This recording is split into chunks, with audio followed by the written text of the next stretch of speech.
Happy New Year, everyone. I feel like in the last 2 days or so, I've maybe filled your inboxes with videos and musings, but I suppose it's, I don't know, making up for times where I think, oh, I haven't shared anything lately. But it's New Year's Day. It's a lovely day. It's a lovely day today. Is that Call Me Madam? Irving Berlin. It's a lovely day today. Dun, dun, dun. Anyway, scattered brain as it is. Oh, that reminds me. I watched a video of Bernstein, and if you haven't seen Maestro, please see it. We gotta talk about it. I want your thoughts. Thought it was incredible, but one of the things I've always thought about Bernstein is obviously there's obvious genius. There is such a economy of sound when I think about his scores in On the Town or West Side Story. So much of his work, and I mean anything I've run across his over my journeys, it's insanely simple in a lot of ways. There's economy. I feel like it's a color palette with a very select choice colors that are used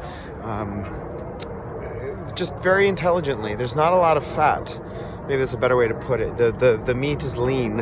And so when you look at some of the musical gestures that get reused and used again and recycled in very intelligent ways, it's just very economic writing. But video of him talking about Beethoven, and of course he goes on tangents, but his tangents are incredibly intelligent. And there's a part of me that thought, does he do this off the cuff? Does he do this just off the top of his head? Does he have cue cards on the camera?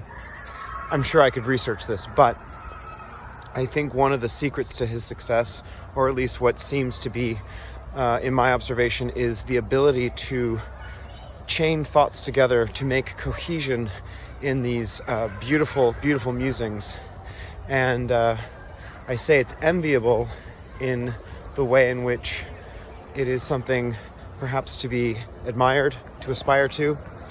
And anyway, I could go on and on about that. But the reason I'm here with you today on New Year's Day, I was going down the rabbit hole on YouTube, as one does, and there was a video about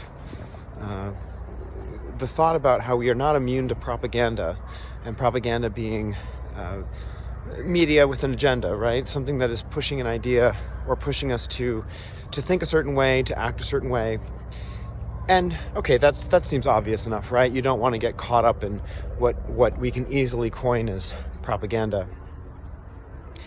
But this video went on to suggest that we now are in a place as people where we feel, let's see if I can get my thoughts here. We feel that the ideas, the creation, I think about this as an artist, the creation of our art, the creation of whatever we do is only valuable if it has monetary value. And I think I don't want to say it's subversive, I don't want to say it's insidious, it's under the surface. And the reason I say that is I spend time with family on the holidays, as we do, and families, we love each other very much, and there are different ways in which families love.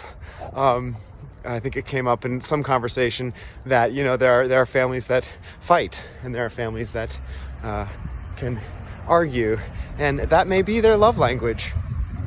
If any of you have seen The Bear, the cooking show, the guy with the chef, there's an episode with Jamie Lee Curtis about the family, and it's if you haven't seen it, season 2, The Bear on Hulu, watch it. It's dynamite. Sarah Paulson, John Mulaney.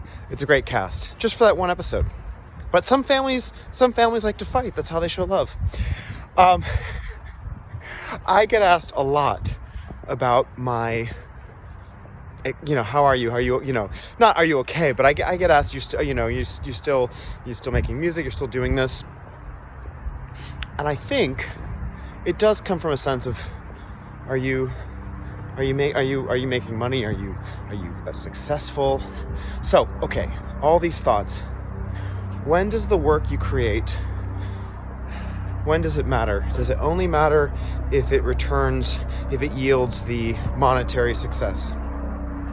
And I also think that so much of the work that gets created that does not get seen sometimes is the work that then inspires something else that does get seen. And so that makes me think about investing time and investing energy and the purpose of doing something. Is it simply to bring you joy? If it brings you joy, is that enough? If it's not helping your financial bottom line, is that okay? So I am actually curious your thoughts. I know I have some other artists, creative people.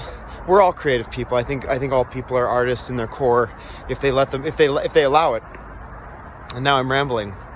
But the one last thing I wanted to add to this. So I please let me know what you think. I know I have some friends and colleagues on here that we're all making a living. We're all living as artists, as a vocation. It's one of those things where you may put on a tax return, what is your vocation? What is your occupation?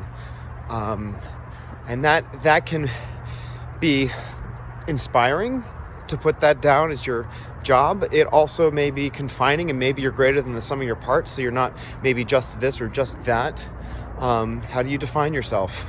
And do you define yourself by the thing that makes you money? Because the thing you do or the thing you are, the thing you may identify with may simply be not the thing that is on the pay stub. And I know for a lot of us, sometimes the work we do, the job, is not necessarily the thing we identify with. Okay, help me make sense of this. But the thing I'm going to leave you with, he says he's going to be concise. The thing I'll leave you with is, as someone who's maybe I identify as type A, a little, maybe an overachiever, but in doing so, I can run myself ragged over analyzing. And where does that come from?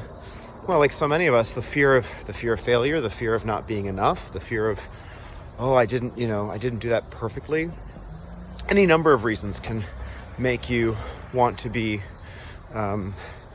driven to succeed. So I was thinking about, you all must know the character Mr. Magoo.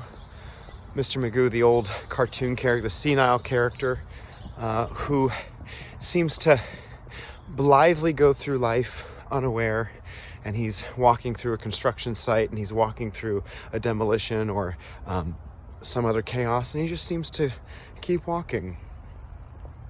I was thinking about Mr. Magoo as I was asked recently about something about the development of a project, or where is this going, or where is that going, or what are you going to do next, or what's this, or what's that. And I was thinking about how there's a part of me that very much wants to say, I don't know. I think it's good to have goals, it's good to be driven, but it's also nice to simply do or simply be. And I mean not to sit and do nothing. I mean trying to mix the joy, constantly mixing the joy that keeps you going, that makes you feel fulfilled and satisfied, with also the reality, the functioning of living. Does any of that make sense? So I'm going to try. I'm not big for New Year's resolutions. I want to keep producing and doing what I do, and but I thought about Mr. Magoo and how he just kind of keeps going through life, and somehow still makes it with the that blissful confidence, that blissful unawareness, being unaware of the world, but yet somehow still manages. So there's that. So I'll leave you with that. Love getting the feedback, love getting the notes back. Let me know what you think. What are your New Year's goals, or I guess what does this new time in our lives mean for you? I hope it's good. I hope it's hopeful. I hope for hope. Anyway, love to you all, and I will see you soon. Bye.